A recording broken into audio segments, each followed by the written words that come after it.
মহারাষ্ট্রে পুনেতে খরস্রোতা ইন্দ্রায়ণী নদী, সেখানে ব্রিজ ভেঙে পড়েছে, সেতু ভেঙে পড়েছে।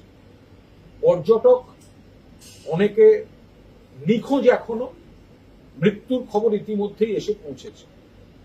আমরা যারা মৃত তাদের প্রতি গভীর শোক প্রকাশ করছি। আমরা আশা করি দ্রুত উদ্ধার কার্য চালাবে সেখানকার সরকার। এখন প্রশ্ন হচ্ছে, পর্যটক আছেন মানে সেই জায়গাটা পর্যটন কেন্দ্র, তাহলে সেই সেতু রক্ষণাবেক্ষণ ইত্যাদি ছিল কি ছিল না? মহারাষ্ট্র সরকার, ডবল ইঞ্জিন সরকার, দেখতে হবে তো। দুর্ঘটনা সবসময়ই দুর্ঘটনা, কিন্তু বিজেপি চিরকাল দুর্ঘটনা নিয়ে রাজনীতি করে এসছে। যখন পোস্তায় সেতু ভেঙেছিল তখন প্রধানমন্ত্রী নরেন্দ্র মোদী এসে বলেছিলেন অ্যাক্ট অফ গড নয়, অ্যাক্ট অফ ফ্রড। তো তাহলে মহারাষ্ট্র, গুজরাট, এই যে এত বড় বিমান দুর্ঘটনা হলো, তাহলে কি নরেন্দ্র মোদীর ওই কথাগুলো আমরা প্রয়োগ করব? অ্যাক্ট অফ গড নয়,